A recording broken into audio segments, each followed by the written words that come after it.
คนที่ต้องการข้าวประเสริฐแต่เราต้องเอาข้าวประเสริฐให้ไปเติม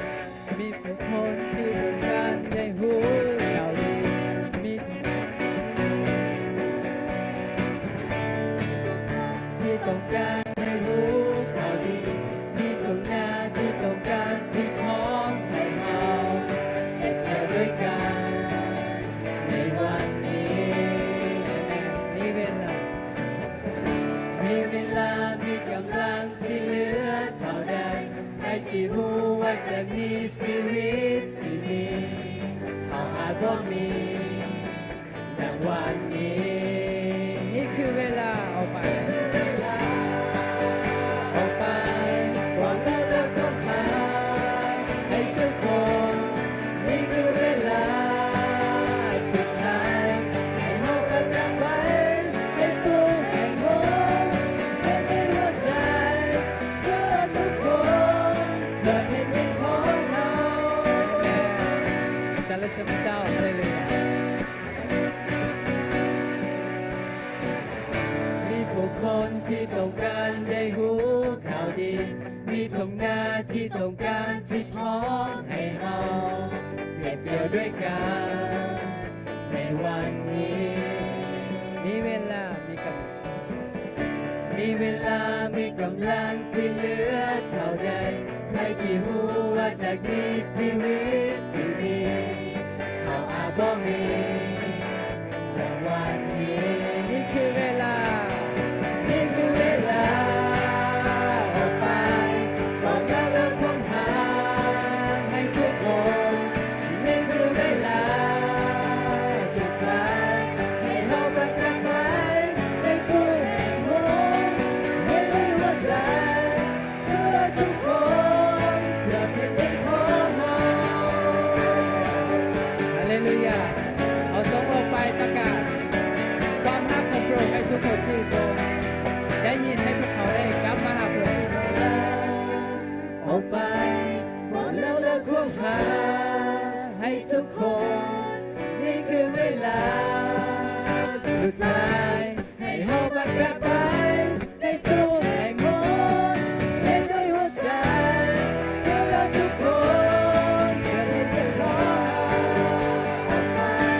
บอกแล้วเลิกควงหาให้ทุกคนนี่คือเวลาสุดท้ายให้เราประกาศไปให้ทุกแห่งหนให้ด้วยหัวใจเพื่อทุกคนเพื่อเป็นเด็กของเรา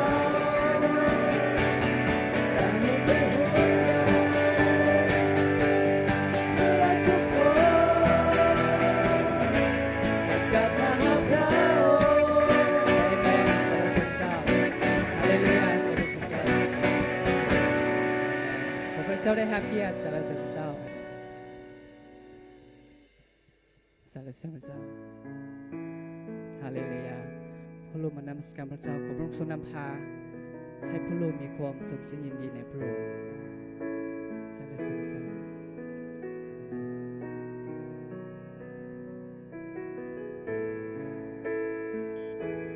สรรเสริญเจ้า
ใจข้าห้องสรรเสริญข้าห้องสรรเสริญที่วิญญาณสรรเสริญน้ำบริสุทธิ์ส่งเสียงร้องด้วยสุดใจที่วิญญาณสรรเสริญน้ำบริสุทธิ์จิตใจข้าห้องสรรจิตใจข้าห้องสรรเสริญที่วิญญาณสรรเสริญน้ำบริสุทธิ์ส่งเสียงร้องด้วยสุดใจที่วิญญาณสรรเสริญน้ำบ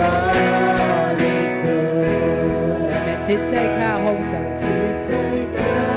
ห้องสรรเสริญที่วิญญาณสรรเสริญน้ำบริสุทธิ์ส่งเสียงร้องด้วยสุดใจที่วิญญาณสรรเสริญน้ำบริสุทธิ์สรรเสริญน้ำบริสุทธิ์สรรเสริญน้ำบริสุทธิ์สรรเสริญน้ำบริสุทธิ์สรรเสริญพระเจ้าขอพระเกียรติจงเป็นของพระองค์เพียงองค์เดียวบ่ว่าทุกหัวข้อในสวรรค์แผ่นดินโลกหรือใต้พื้นดินจะได้ก้มกราบนมัสการองค์พระเยซูคริสต์เจ้าเพียงองค์เดียวและทุกลิ้นจะได้ยอมหาว่าพระเยซูคริสต์เจ้าเป็นองค์พระผู้เป็นเจ้าลูกได้เข้ามานมัสการพระเจ้าในสวรรค์นี้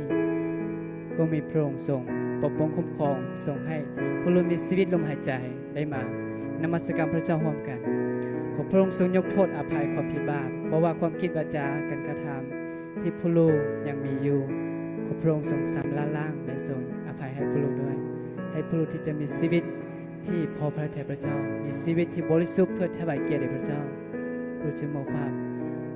โอกาสและก็ในการนมัสการพระเจ้าในเช้าวันนี้และก็ต่อสืบต่อหลังจากเลิกต่อไปให้อยู่ในการทรงนำพาที่มาจากองค์พระวิญญาณบริสุทธิ์เจ้าทรงนำพาจะอธิษฐานด้วยความเชื่อในพระนามพระมารเยซูคริสต์เจ้าอาเมน